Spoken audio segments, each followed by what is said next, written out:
सर्वस्वरूपे सर्वेशे सर्वशक्ति समन्विते भयेभ्यस्त्राहिनो देवी दुर्गे देवी नमोस्तुते।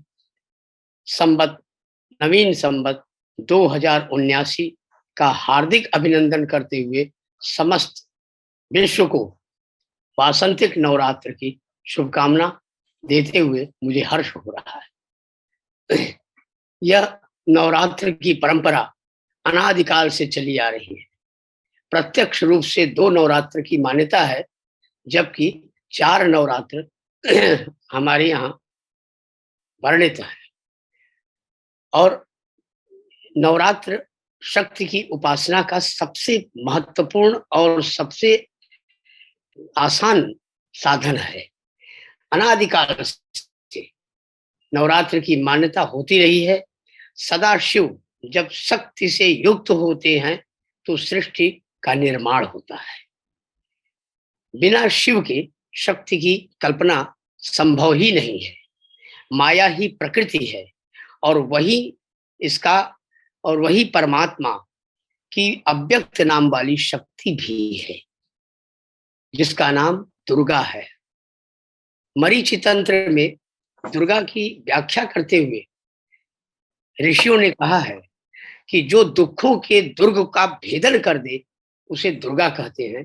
दुर्गा दुर्गति हारिणी, दुर्गति को दूर करने वाली, संपूर्ण ब्रह्मांड के कष्ट को तत्काल हर लेने वाली शक्ति ही दुर्गा है। नवरात्र सर्वतोन्मुखी ऊर्जा का प्रतीक समय होता है। जब वासंतिक नवरात्र का विशेष महत्व है, यह गौरी का नवरात्र है। 9 गौरियां हैं और शारदीय नवरात्र 9 दुर्गा का होता है। यह 9 दिन लगातार बिना नमक के जो व्यक्ति इन भक्ति के साथ उपासना करता है, निस्संदेह उस व्यक्ति का कल्याण होता है, दीर्घजीवी होता है, ब्रह्मचारी होता है और मेधावान होता है, बुद्धिमान होता है। इसमें संदेह नहीं है। अब बिना शिव के शक्ति कहते हैं कि लेकिन शिव ही सृष्टि का कारण है, ऐसा नहीं है। ऐसा कतई नहीं है, क्योंकि वह निर्विकार है, शिव निर्विकार है। और शक्ति भी जगत का कारण नहीं है, क्योंकि शक्ति भी स्वतंत्रता का उसमें अभाव होता है। इसलिए शिव और प्रकृति दोनों को मिला देने से ही नवरात्र की कल्पना या नवरात्र की अवधारणा हुई है। यह समय के अनुसार, समय के परिवर्तन और ऋतु परिवर्तन के कारण 9 दिन लगातार इसकी महिमा का वेद, पुराण, उपनिषद सभी इस शक्ति की महिमा का गान करते हैं। शिव और शक्ति दोनों के संयोग से ही संपूर्ण संसार की उत्पत्ति हुई है। इसलिए यह नवरात्र, यह शक्ति की उपासना इसीलिए होती है क्योंकि इससे कई ऊर्जा प्राप्त होती है। अनेक ऊर्जाओं का समावेश शरीर के अंदर होता है। हमारे मेधा की तीव्रता होती है। जैसे इसमें स्त्रियों की सत्ता स्थापित करते हुए दुर्गा सप्तशती में, जिसमें 700 मंत्र हैं, इसलिए उसके 700 मंत्रों के कारण इसका नाम सप्तशती है। इसमें स्त्रियों की शक्ति की स्थापना करते हुए कहा गया है कि विद्या समस्ता तव देवी भेदा स्त्रिया समस्ता सकला जगत्सु। संसार में मेधा, बुद्धि, विद्या जो कुछ भी है, यह हे देवी आपका अनेक रूप है, अनेक रूपाया, अनेक रूप है इस संसार में, जो स्त्रियों के रूप में विख्यात है। तो स्त्रियों का सम्मान और स्त्रियों की स्थापना के लिए दुर्गा सप्तशती अर्थात स्त्री माने प्रकृति, प्रकृति माने शक्ति, शक्ति की आराधना करना ही इस दुर्गा सप्तशती उपासना का मूल मंत्र होता है। तो ऐसा ये भारतीय शास्त्र परंपरा ही नहीं, ज्योतिष में भी हमारे का भी उल्लेख दुर्गा सप्तशती में होता है। बालक जन्म लेता है ज्योतिषी उसका आता है टिप्पण, तो उसमें कहता है कि इस बालक का बालारिष्ट योग है, इतने वर्ष तक इस बालक को बचाकर रखना चाहिए, अन्यथा इसको कुछ भी हो सकता है। तो इसके लिए दुर्गा सप्तशती में इसका भी उपाय है। इस कष्ट का हरण भी दुर्गा सप्तशती में है। और उसका मंत्र 12वें अध्याय में बालग्रहाभिभूतानां बालानां शांतिकारकम संघात भेदे चरणाम मैत्रीकरणोत्तमम। तो बालारिष्ट योग को शांत करने का ज्योतिषीय उपाय भी दुर्गा सप्तशती में निहित है। इसलिए इस सप्तशती की उपासना, शक्ति की उपासना निश्चित रूप से पूरे ब्रह्मांड के कष्ट को तत्काल दूर करने की स्थिति में है। इसमें इतना ही नहीं है जो अभी अभी हम लोग पूरे वैश्विक महामारी के दौर से पूरा संसार गुजरा है कोरोना से, उसका भी उपाय दुर्गा सप्तशती में है, जो हमारे यहाँ 12वें अध्याय का 8वां मंत्र है। उपसर्गान शेषांस्ते महामारी समुद्भवान तथा त्रिविध उत्पातम महातम्यम शमयेन ममः। हे भगवती, इस महामारी को शांत करके और इसका शमन करते हुए पूरे विश्व का आप पालन करो। और ऐसी प्रार्थना ऋषियों के द्वारा, मार्कंडे ऋषि के द्वारा की गई है। तो ये एक बहुत अनुपम क्षण है, बहुत अनुपम दिन है। नवानाम रात्राणाम समाहार, नवरात्रियों का जब समूह होता है, जब एकत्रीकरण होता है, तो नवरात्र की अवधारणा होती है, नवरात्र का दिन आता है। यह नवरात्र का दिन इतना आसान भी नहीं है इसकी आराधना करना। इसमें इस नवरात्र में 9 दुर्गा, 64 योगिनियां और 9 गौरी, सभी का आगमन होता है। सारी शक्तियां एक जगह एकत्रित होती हैं। बावजूद उसके भगवती 10वें अध्याय में कहती है कि एकैवाहम जगत्यत्र द्वितीया का ममा परा, यानी पूरे संसार में अनेक नाम होते हुए भी हे ऋषियों, मैं अकेली हूँ और एकमात्र मेरी ही सत्ता है जो शिव से संपृक्त है। शिव शक्ति से और शक्ति शिव से संपृक्त होने के कारण ही शिव का अर्थ है कल्याण और शक्ति का अर्थ है ऊर्जा। तो जब ऊर्जा और कल्याण दोनों एक साथ मिलते हैं तो सृष्टि की उन्नति होती है और नवीन सृष्टि की अवधारणा होती है, इसमें संदेह नहीं है। प्रकृति अपने नए करवट पर आती है। प्रकृति में नए कोपल फूटते हैं और यह भी एक ऊर्जा है और इसका पूजन करने के कहते हैं कि प्रकृति का पूजन करना ही शक्ति की आराधना है। अर्थात 9 दिन नवरात्र में उपासना करते हुए शक्ति की नीम के वृक्ष का पूजन करना पूरे वर्ष में अच्छे फल को प्रदान करने की सूचना होती है। और इस तरह से कई एक उदाहरण इस दुर्गा सप्तशती में है जो हमारे दैनिक जीवन को प्रभावित करते हैं कि ज्योतिष, कर्मकांड ही नहीं, तंत्र भी दुर्गा सप्तशती में विद्यमान है। सम्मोहन, उच्चाटन, ये तंत्र के मूल भाव हैं जिनका भी उपाय करने के लिए दुर्गा सप्तशती में मंत्र है। प्रथम अध्याय में ज्ञानी नाम अपि चेतांसी देवी भगवती सा बलादा कृष्ण मोहाय महामाया प्रयच्छति। ये सम्मोहन और उच्चाटन, इसमें इसका प्रयोग करने से निश्चित रूप से सफलता मिलती है और व्यक्ति उत्तर वृद्धि को प्राप्त होता है। 700 पदों अर्थात 700 श्लोकों का समावेश होने के कारण ही इसे सप्तशती का नाम दिया गया है। और जबकि मरीचि तंत्र में प्राप्त होता है कि 7 सतियों की कथा होने के कारण इसे सप्तशती कहा गया है। दुर्गा नवरात्र में 9 दिन बिना नमक अर्थात नमक न लेकर के व्रत रहने वाले साधक को 360 शक्तियां स्वतः प्राप्त हो जाती हैं, इसमें कोई संदेह नहीं है। ऐसा रुद्रयामल तंत्र के पूर्वार्ध में भी प्राप्त होता है। ऐसा शक्ति उपासना के उत्तरार्ध में भी इसका वर्णन प्राप्त होता है, क्योंकि नमक से ऊर्जा का क्षरण होता है और नमक विहीन व्रत करने से ऊर्जा प्राप्त होती है। यही कारण है कि साधक, शक्ति के साधक 400-400, 500-500 वर्षों तक जीवित रहते हुए और साधना करते हुए स्वस्थ रहे हैं। इसके प्रमाण हैं। हमारे यहाँ रोग व्याध इत्यादि सब दूर करने के लिए लोग डॉक्टर के यहाँ पास जाते हैं। दुर्गा सप्तशती की उपासना में यदि संपुट पाठ दुर्गा सप्तशती का किया जाए तो निश्चित रूप से रोग व्याधि से मुक्ति मिल जाती है। और इस रोग को दूर करने, नाना प्रकार के रोगों, शरीर के कष्ट को, रोग को दूर करने का भी मंत्र दुर्गा सप्तशती में विद्यमान है। अर्थात चिकित्सा शास्त्र भी दुर्गा सप्तशती में है। 11वें अध्याय में ऋषि कहते हैं, भगवती स्वयं कहती है, देव्युवाच, भगवती स्वयं कहती है, रोगान शेषान पहंसि तुष्टा, रुष्टा तो कामान सकलान अभिष्टान, त्वामाश्रितानां न विपन्नराणां, त्वामाश्रिताया श्रयताम प्रयान्ति। अर्थात किसी भी प्रकार के रोग हो, हे ऋषियों, मैं हर लेती हूँ। और एवं भगवती देवी सा नित्यापि पुनः पुनः, ऐसा कहते हुए भगवती ने कहा, स्वयं कहा है कि इस प्रकार से ऋषि बोलते हैं कि इस प्रकार की व्यवस्था देते हुए संसार की, उनके उसके संचालन की, उसके रक्षा करने की व्यवस्था देते हुए भगवती ने पुनः पुनः उसने अवतार लिया है। पुनः पुनः उसने अवतार ग्रहण करके पृथ्वी का और पृथ्वीवासियों का कल्याण किया है। उसका वर्णन करते हुए दुर्गा सप्तशती के 12वें अध्याय में है, एवं भगवती देवी सानिध्यापि पुनः पुनः संभूय कुर्ति भूप जगत परिपालनम।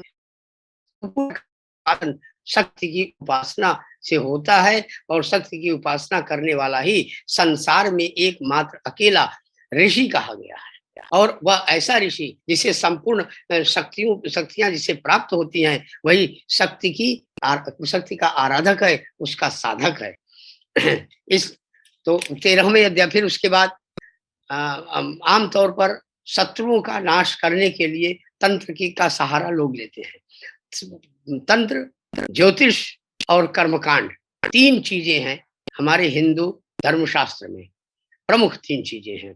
और ये तीनों का जो त्रिवेणी है, इस त्रिवेणी को, तो त्रिवेणी पूरी की पूरी प्रवाहित हो रही है दुर्गा सप्तशती में। हमारे यहाँ तंत्र में जैसे शत्रुनाश के लिए अनेक प्रकार के उपाय होते हैं तंत्रों में, ऐसा नहीं है। दुर्गा सप्तशती में बहुत आसान है। तो 11वें अध्याय में भगवती का ऋषि कहता है कि सर्वा बाधासु घोरासु वेदनाभ्यर्थितो पिवा स्मरण मम तच्चरितम नरोमुच्चित संकटात्। माने जितने भी संकट हैं उसे हे भगवती आप दूर करो। सर्वा बाधा प्रशमनम त्रैलोक्य सखिलेश्वरी एवमेव त्वया कार्यम अस्मद् बैरी विनाशनम। शत्रुनाश का, शत्रु को समन करे। लेकिन यहाँ शत्रु का मतलब जीव से नहीं है। यहाँ शत्रु का मतलब एक दूसरे व्यक्ति से, शत्रुता से नहीं है, क्योंकि दुर्गा सप्तशती मित्रता का प्रतीक है, आपस में परस्पर सम्मेलन का प्रतीक है, यह दुश्मनी का प्रतीक नहीं है। यहाँ शत्रु कौन है? हमारे भाव ही हमारे शत्रु हैं। मद, मत्सर, मोह, अहंकार, यही हमारे शत्रु हैं। तो ऋषि आराधना करता है, उनसे प्रार्थना करता है कि सर्वा बाधा, इस तरह की हमारे शरीर के अंदर की सभी बाधाओं को दूर करते हुए हे भगवती आप हमारे अंदर के शत्रु को नाश कर दीजिए। और फिर उसके बाद क्या कीजिए? ततो बभ्रे नृपो राज्यम बिभ्रंशन्य जन्मनि अत्रैव च निजम राज्यम हत शत्रु बलम बलात्। हे भगवती हमारे अंदर के शत्रुओं का बलपूर्वक दूर करके, हमारी कुप्रवृत्तियों को बलपूर्वक हटा करके, और आप निश्चित रूप से हमें हमारा जो राज्य प्रदान करें। राज्य का मतलब राजा होना नहीं, राज्य का मतलब तीनों गुण, सत्वता हमारे अंदर आ जाए, सत्वगुण से हम परिपूर्ण हो जाएं, ऐसा कहते हुए अंत में देवी सूक्त में भी कहा गया है। देवी सूक्त में उसकी परंपरा है कि देवी की आराधना की गई है, जो नमस्तस्यै के रूप में विख्यात है। शक्ति की, नवरात्र में शक्ति की उपासना में यदि कोई व्यक्ति है, कुछ लोग ऐसे हैं जिनके पास इतना समय नहीं है कि 13 अध्याय का पाठ दुर्गा सप्तशती का कर सके, तो ऐसी स्थिति में पंचांग का यानी सप्तशती के 5 अंगों का यदि पाठ कर लिया जाए तो पूरी दुर्गा सप्तशती का लाभ मिल जाता है। इसमें कोई संदेह नहीं है, भगवती की कृपा होती है। कवच, अर्गला, कीलक, रात्रि सूक्त, देवी सूक्त, ये 5 अंग हैं भगवती के। इन्हीं पांचों अंगों की आराधना करने मात्र से ही दुर्गा सप्तशती के पाठ का पूर्ण फल प्राप्त हो जाता है। अंत में कुंजिका स्तोत्र सबसे महत्वपूर्ण है। कुंजिका का मतलब होता है ताली। यदि हमारी कोई समस्या ऐसी है, जीव की, मनुष्य की कोई समस्या ऐसी है जिसमें ताला लग गया है और उसका निराकरण नहीं हो रहा है, ऋण हो गया है या परेशानी आ गई है किसी प्रकार की, तो उस ताले को जिस कुंजी से खोला जाता है वो है भगवती की कुंजिका स्तोत्र। यह कुंजिका स्तोत्र शिव और शक्ति के दोनों के बीज मंत्रों से बना हुआ है। ओम ऐम क्लीम क्लीम क्लूम राम ह्रीम रूम, ये पूरा, ये एक एक अक्षरों का पूरी सृष्टि का समाहित है, पूरी सृष्टि इसमें समाहित है। नमस्ते रुद्र रूपिंडे, नमस्ते सौवाहिनी, ये पूरा रुद्र के साथ मिला हुआ। इसीलिए कहते हैं कि दुर्गा सप्तशती की पूर्ण प्राप्ति, उसके फल की पूर्ण प्राप्ति तभी होती है जब रुद्राष्टाध्यायी के साथ साथ दुर्गा सप्तशती का पाठ किया जाए। और 9 दिन में 9 पाठ करने के बाद एक सार्ध पाठ होना चाहिए, तभी 9 पाठ की पूर्णता मानी गई है। सार्ध पाठ में प्रथम अध्याय से पंचम अध्याय तक रुद्राष्टाध्यायी और प्रथम अध्याय से पंचम अध्याय तक दुर्गा सप्तशती का सम्मिलित पाठ करने मात्र से 9 पाठ की पूर्णता मानी गई है। तब उसका हवन, उसकी आहुति का विधान है। अन्यथा खाली केवल 9 पाठ कर लेने मात्र से आहुति का विधान कहीं से नहीं है, क्योंकि दशांश से हवन होता है और वो दशांश बिना सार्ध पाठ किए नहीं प्राप्त होता है। या तो फिर सार्ध पाठ नहीं कर सकते हैं तो 11 पाठ, एकादश पाठ दुर्गा सप्तशती का करके एक पाठ से हवन करने मात्र से पूर्ण फल की प्राप्ति होती है। ऐसा 12वें अध्याय के फलादेश में किया गया है, कहा गया है। और उसमें भगवती स्वयं कहती है, दुर्वृत्तानाम शेषाणाम बलहानि करम परम रक्षोद्भूत पिशाचानाम पठना देवनाशनम। हे ऋषियों, मेरी जो सप्तशती है, मेरा जो चरित्र है, इसको पढ़ने मात्र से तमाम भूत प्रेत बाधा सब दूर हो जाता है। और विद्यावंतम यशस्वंतम लक्ष्मीवंतम जन्म कुरु, मनुष्य विद्यावान बनता है, लक्ष्मीवान बनता है, यशवान बनता है। और हे ऋषियों, मैं उसे रूपम देहि जयम देहि यशो देहि दुशो जही, मैं उसे यश देती हूँ, रूप देती हूँ और उसके संपूर्ण कष्ट को दूर कर देती हूँ, सारे द्वेष को दूर कर देती हूँ। ऐसा भगवती स्वयं कहती है दुर्गा सप्तशती में। इसीलिए दुर्गा सप्तशती की उपासना 9 दिन लगातार और आराधना करने मात्र से व्यक्ति सुखी होता है, इसमें संदेह नहीं है। एक नवरात्र करने तक दूसरा 6 महीने तक पूरे सुख की प्राप्ति होती है, पूरा ऐश्वर्य प्राप्त होता है, धन धान्य से व्यक्ति युक्त होता है। यह विचार का विषय नहीं, यह प्रयोग का विषय है और ये प्रयोग किया जा चुका है।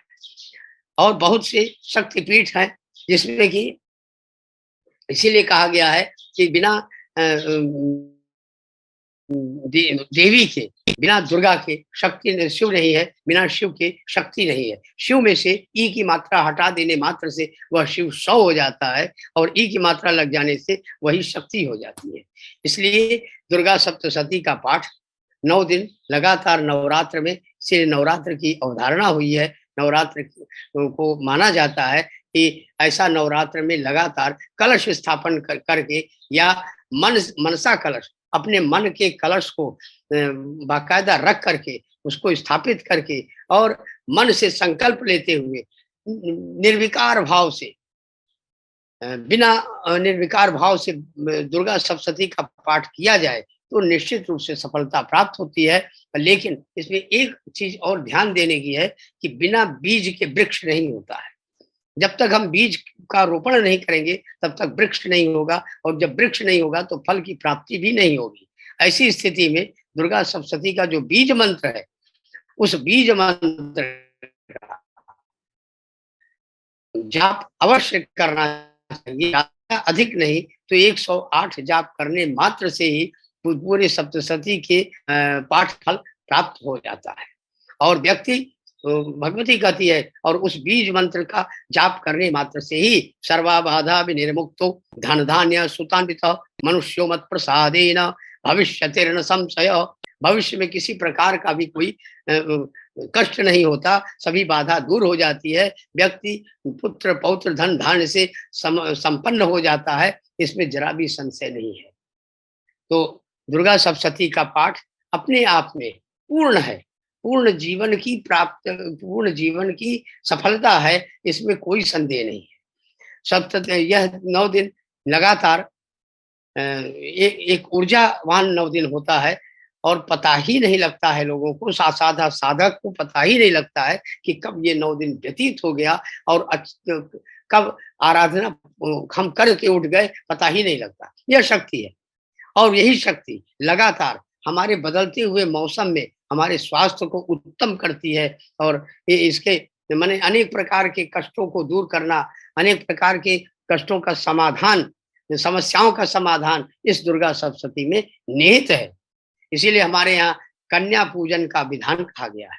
9 दिन पर्यंत, 9 दिन लगातार निरंतर कन्या पूजन करके दुर्गा सप्तशती का पाठ करने वाले व्यक्ति को कभी भी धन धान्य से वंचित नहीं होना पड़ता है, सुख संपत्ति से वंचित नहीं होना पड़ता है, क्योंकि कन्या हमारे यहाँ निश्चित रूप से एक ऊर्जा की प्रतीक मानी गई है।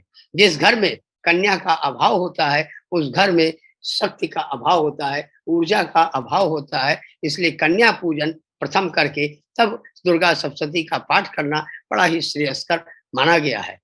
ऐसा मरीचि तंत्र से लेकर मार्कंडेय पुराण में भी उल्लिखित है, कहा गया है। मैं अपेक्षा करता हूं कि पूरा विश्व माँ भगवती दुर्गा की कृपा से स्वस्थ रहे, प्रसन्न रहे, और चारों तरफ मचे हुए युद्ध, आतंक, इसका नाश हो। हमारा भारतवर्ष विश्व गुरु बने, इसमें संदेह न हो। भगवती की ऐसी कृपा बने, हर व्यक्ति बालक बुद्धिमान हो, विद्यावान हो। मैं अपेक्षा करता हूँ, प्रार्थना करते हुए अपनी वाणी को विराम देता हूँ कि बागीश्वरी महागौरी गणेश जननी शिवे विद्याम वाणिज्य बुद्धिम देहि मे परमेश्वरी। ओम भगवत्यै नमः, ओम भगवत्यै नमः, ओम भगवत्यै नमः। तो मैं जैसे शुरू करता हूँ, कुछ जो जिज्ञासाएं हैं उसी से बाकी लोगों का सवाल अगर आता जाएगा तो हम कनेक्ट करेंगे उसमें। जी। जैसे ये जो कथा है सप्तशती की, तो सप्तशती के विषय में आपने बताया कि एक तो 700 श्लोकों वाली जो पुस्तक है उसको सप्तशती कहते हैं, दूसरा 7 सतियों का आपने वर्णन किया। तो वो 7 सतियां कौन कौन सी हैं, अगर इस पर कुछ आप थोड़ा प्रकाश डाल। बिल्कुल। वो 7 सतियां जो हैं, 7 सतियां हैं और 64 योगिनियां हैं। तो उन 64 योगिनियों और 7 सतियों के कारण ही दुर्गा सप्तशती का नाम दिया गया है। और जो 7 सती हैं वो है काली, तारा, छिन्ना, सुमुखी, भुवनेश्वरी, बाला और कुब्जिका। ये 7 सतियां हैं। जी। तो इनके कहीं अलग से क्या मंदिर कहीं है? हाँ है। एक साथ ये एक साथ है रुद्रावल तंत्र में। अच्छा। पूर्वार्ध में है। जी। और 7 शक्तियां भी हैं। उसमें प्रधान है लक्ष्मी से ही तीनों की कल्पना है, लक्ष्मी, सरस्वती, काली। लेकिन दुर्गा सप्तशती में सबसे पहले काली है, तब लक्ष्मी है। 3 चरित्र हैं, प्रथम चरित्र, मध्यम चरित्र, उत्तम चरित्र।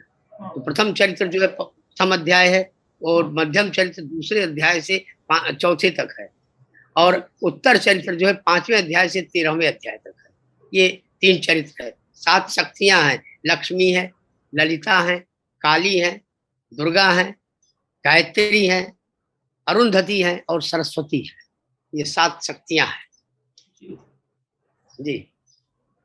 अच्छा, इसका जो वर्णन मिलता है, जो मंत्रों का वर्णन मिलता है, जैसे उसमें या देवी सर्वभूतेषु शक्ति रूपेण संस्थिता, तो शक्ति के रूप में आराधना करते हुए, फिर कभी क्षमा के रूप में, तो क्या एक ही वो 18 भाव।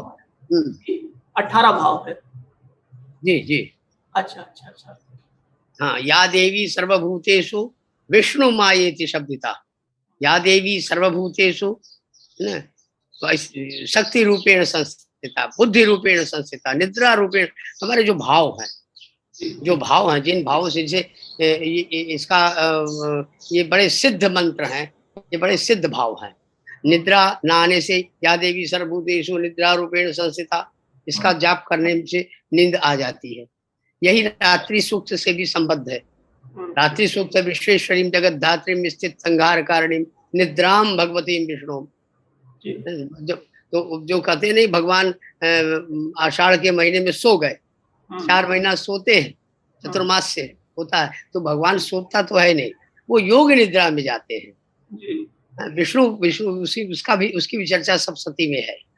तो ये जो है, मैं थोड़ा एक और लोगों के जानकारी के लिए ये चाहूंगा कि आप इसके ज्योतिषीय महत्व, इसका ज्योतिष की दृष्टि से कुछ अगर महत्व आप बता पाए तो लोगों के लिए कुछ उपयोगी होगा। ये इसका महत्व ये है, सबसे बड़ी चीज है कि हमारे यहाँ जितने जो ग्रह हैं, 9 ग्रह हैं, 9 ग्रह हैं, 9 दुर्गा है और 9 दिन नवरात्र का है। तो ये 9 का जो समावेश है, ये ज्योतिष को माने संपृक्त माने पुष्ट करता है। ज्योतिष का अर्थ है ज्योति, सूर्य के प्रकाश को से ही ज्योतिष की उत्पन्न किया गया, उत्पन्न माना गया है और उत्पन्न है भी। सूर्य का प्रकाश ही ज्योतिष है। और वो सूर्य क्या है? सूर्य ऊर्जा है, ऊर्जा शक्ति है। तो वही 9 भाग जो है, ये 9 ग्रहों का प्रतीक है। और उसके बाद जो हमारे यहाँ 12 अवधारणा की गई है, मुख्य 12 अध्याय की सप्तशती में, मुख्य रूप से 12 अध्याय, वो 12 अध्याय कुंडली के 12 घर हैं। लग्न से लेकर द्वादश भाव, 12वें भाव तक का ये घर है। और सबसे बड़ी बात यह है कि हमारे यहाँ जो प्रथम भाव शरीर का है, काया का है, अष्टम भाव उम्र का है, द्वादश भाव है, तो द्वादश अध्याय जो है वो सीधा सीधा व्यय से संबंधित है। यानी हम जो करें वो ऐसा व्यय करें, अपनी ऊर्जा को शक्ति की आराधना में लगाएं, तो अभी हमें कुछ प्राप्त होगा, तो हमें ऊर्जा प्राप्त होगी। ये 12वां अध्याय है। लग्न जो है मस्तिष्क है, तो लग्न क्या है? प्रथम अध्याय है। सावर्णी सूर्य तनयो यो मनु कथ्यते इष्टमा निशा में तदुत्पत्तिम विस्तरात गदतो मम। तो वो ये लग्न है, अर्थात यहाँ से सारा कुछ चलता है। मस्तिष्क से ही पूरे शरीर का संचालन होता है। और प्रथम अध्याय से ही, यानी काली के द्वारा ही, काली विध्वंसक भी है और काली हमारी सृष्टि की कर्ता भी है, क्योंकि काली ने ही शिव को परास्त करने का काम किया था, लेकिन अंत में वही परास्त हो गई। क्योंकि हमने पहले भी अभी बताया कि शक्ति जो है वो स्वतंत्र नहीं है, प्रकृति स्वतंत्र नहीं है, स्वतंत्र नहीं है। दोनों एक दूसरे के अन्योन्यासी संबंध होने के कारण ये ज्योतिष का सीधा संबंध है। ज्योतिष में जो भाव हमारे यहाँ कहे गए हैं, बालारिष्ट योग है, ये आपका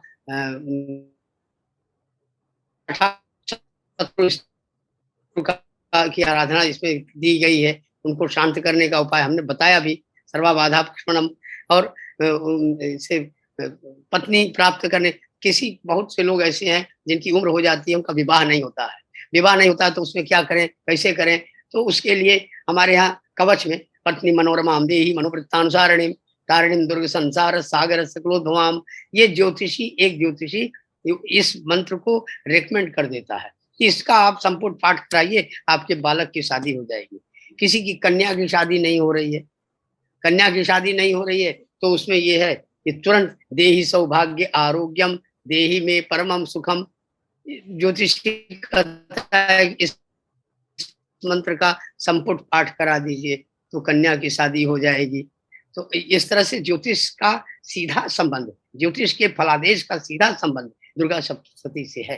दुर्गा सप्तशती और रुद्राष्टाध्यायी को तैयार करना, पढ़ना एक ज्योतिषी के लिए अत्यंत आवश्यक है।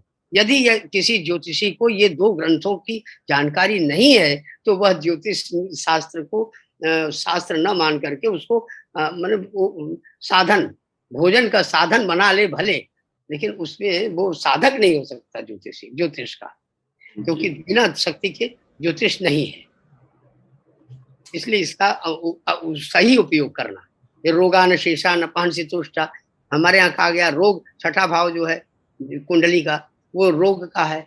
और ऐसा रोग जिसकी जो अल्ट्रासाउंड कराने पर भी नहीं मिल रहा है, MRI कराने पर नहीं मिल रहा है, डॉक्टर परेशान इसको हुआ क्या है। तो ऐसे रोगों का नाश करने के लिए, छठे स्थान की शांति के लिए ज्योतिषी निर्देश देता है कि रोगान शेषा नपान तुष्टा, इसका संपुट, इस मंत्र का संपुट दे करके पाठ करा दीजिए दुर्गा सप्तशती का। और भयंकर रोग है जैसे कैंसर इत्यादि, ऐसा भयंकर रोग है तो ज्योतिषी बताता है कि रुद्राष्टाध्यायी का जो 7वें अध्याय का मंत्र है, 7वें अध्याय का महामृत्युंजय मंत्र, ओम ओम वाला, उस मंत्र 51 अक्षर के मंत्र का संपुट दुर्गा सप्तशती के साथ करा दे तो उस व्यक्ति को का ब्लड साफ होगा और शिव और शक्ति, कल्याण और ऊर्जा दोनों उसको प्राप्त हो जाएगी, इसमें संदेह नहीं है। और ऐसा है, ऐसा होता है। Hello sir. जी सर, वो अखंड ज्योति जो होता है ना, अगर वो मान लो कि 9 दिन तक नहीं ना जलता रहे तो क्या हम दूसरी ज्योति जला सकते हैं सर? दूसरा ज्योति ऐसा है, अखंड ज्योति का जो मतलब है, ज्योति का मतलब क्या है? ज्योति का मतलब है नेत्र। इस कलयुग में भगवती उसी ज्योति के रूप में पूरे संसार को देखती है, वह शक्ति देखती है। तो इसलिए उसके जहां उसका नेत्र बंद हुआ तो संसार का स्पंदन खत्म हो जाएगा। इसलिए या तो अखंड ज्योति जलाए ना, और जलावे तो संकल्पित होकर के निर्विकार भाव से और निष्काम भाव से संकल्प ले, संकल्प ले करके तब अखंड ज्योति जलावे। और लेकिन यह ध्यान रखें कि वह उसको ठंडा नहीं होना चाहिए। यदि वो ठंडी हो गई तो पुनः जलाने का कोई मतलब नहीं है, वो खंडित माना जाएगा। इसलिए ऐसा नहीं करना चाहिए, उसको जलाना ही नहीं चाहिए। और जलावे तब जब साधना की क्षमता हो पूरी। बीच में जलाने, उसको पुनः जलाने का कोई हमारे यहाँ विधान नहीं है। प्रणाम गुरुजी, मेरा एक प्रश्न था कि चैत्र का जो महीना है उसको हम क्रिएशन के पॉइंट ऑफ व्यू से या निर्माण के पॉइंट ऑफ व्यू से भी देखते हैं कि इस समय सृष्टि का निर्माण हुआ। जी। फिर पूरे प्रोसेस में क्यों हम शक्ति की ही उपासना से शुरू करते हैं कोई भी सृष्टि का काम? मतलब शक्ति और सृष्टि का क्या संबंध है? बड़ी अच्छी चीज आपने पूछी है, बड़ी अच्छी चीज पूछी आपने। देखिए ऐसा है कि भाव प्रकृति सब कुछ है, और प्रकृति का परिवर्तन इसी चैत्र मास में वासंतिक महीने में ही होता है। ये बसंत ऋतु है, 15 मार्च से लेकर 15 मई तक बसंत ऋतु है। और इस ऋतु में अनेक परिवर्तन होते हैं, पतझड़ भी होता है, नई नई कोपलें भी आती हैं, जो जिस और नए और रोग व्याध भी नए नए प्रकार के आ जाते हैं। महामारी यदि कोई आती है तो इसी माह में आती है। इसलिए इसमें जो है देवी की आराधना बहुत जरूरी है, शक्ति की उपासना बहुत जरूरी होती है। और ये इसीलिए कहते हैं कि चैत्र मास यदि शक्ति की आराधना की जाए तो वर्ष पर्यंत ऊर्जा बनी रहती है। क्योंकि शक्ति की जरूरत कब होती है, ऊर्जा की जो आवश्यकता कब होती है? जब हम कमजोर होने लगते हैं। तो जब पतझड़ होता है तो वृक्ष कमजोर हो जाता है, उसके एक एक पत्ते झड़ जाते हैं। अब उसको आवश्यकता ऊर्जा की है, तो नए नए कोपल आएंगे तभी ऊर्जा होगी। वो ऊर्जा कहाँ से आएगी? वो प्रकृति से आएगी। तो प्रकृति और पुरुष, ये 2 चीजें हैं जिससे पूरे संसार की, पूरी सृष्टि की रचना हुई है। तो पुरुष और प्रकृति का संयोग ही इस संसार की इस सृष्टि को रचित करता है, उसकी रचना करता है। इसलिए और इन दोनों को और किसी भी वस्तु की सृष्टि करने के लिए, उसकी रचना करने के लिए हमें शक्ति की आवश्यकता होती ही है। इसलिए वर्ष का प्रारंभ महीना हमें शक्ति के रूप में उन शक्ति की आराधना करने का विधान है, करना चाहिए भी, ताकि ऊर्जा बनी रहती है वर्ष पर्यंत।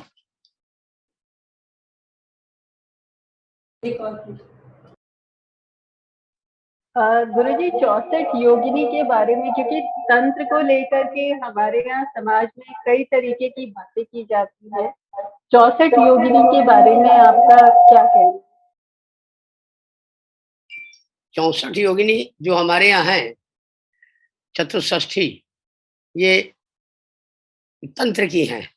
आज इसकी स्थिति ये ऐसा नहीं है कि ये विध्वंसक हैं ये निर्माण करता है। 64 योनियां निर्माण करता है। हमारे यहाँ काशी में 64 यानी चतुष्षष्ठी देवी की मंदिर है। हाँ, 64 प्रकार की योगिनियों की मूर्ति है, उनकी आराधना होती है। ये हमारे जो 64 भाव हैं, ये मैं बता दूं, हमारे यहाँ ज्योतिष शास्त्र में भी कहा गया है कि जो 64 भाव हैं, नक्षत्र, तारे, उपतारे, योग, करण इत्यादि जो 64 भाव हैं, इन्हीं के प्रतीक हैं ये 64 योगिनियां। योगिनी का मतलब होता है कार्य को संपन्न कराने वाली, योग करने वाली, योग जो बनाती हैं, जो माने चांस देती हैं, चांस बनाती हैं। इस काम को हमें करना है तो इसका चांस बनाना है, इसका हमें योग बनाना है। तो वो जो योग है, हमारे शास्त्रों में तो 64 योगिनी कही गई है। हमारे यहाँ ज्योतिष में 367 योग हैं, और लेकिन वो 64 योगिनी से ही संचालित है सभी योग। तो ये योगिनियां तंत्र की देवी होती हैं, और निश्चित रूप से ये तत्काल, जैसे संकटा योगिनी है, ब्राह्मी योगिनी है, तो जिसकी योगिनी जो योगिनी जिसकी चलती रहती है, वह उसका प्रभाव उसके ऊपर पड़ता है। भले बृहस्पति की महादशा चल रही हो, बृहस्पति की एकांतरी दशा हो, बहुत टाप पर शुक्र की दशा हो, बहुत टाप वाला टाप ग्रह उसके हो उस व्यक्ति के, लेकिन यदि संकटा योगिनी आ गई तो कहीं ना कहीं वो संकट में व्यक्ति फंस जाएगा। उस ऐसे समय में उसको संकटा देवी की आराधना करनी चाहिए। शक्ति की, तब भी शक्ति की आवश्यकता पड़ती है। इसलिए वर्ष का प्रारंभ शक्ति से होता है और योग से होता है। तो शक्ति और भाव दोनों को मिला करके जो चलता है, दोनों के योग से जो चलेगा, उसी का कल्याण होगा, और उसी को योगिनी कहते हैं, उसी को तंत्र योगिनी कहते हैं। उसका दुरुपयोग नहीं करना चाहिए कि ये योगिनी आपकी खराब है और उसको व्यवसाय नहीं बनाना चाहिए। आजकल जो स्थिति चल रही है, तंत्र नहीं है, तंत्र है ही नहीं कहीं भी, और केवल तंत्र के नाम पर एक विचित्र प्रकार का माहौल बना दिया गया है। ये योगिनी आपकी खराब है, नहीं, कोई खराब नहीं होती, योगिनी खराब नहीं होती है। योगिनी सिद्ध करने का, योगिनी क्रोधित होती है, उसको क्रोध नहीं देना चाहिए और योग को बनाने का प्रयास करना चाहिए। निश्चित रूप से योगिनियां फलदायी होती हैं।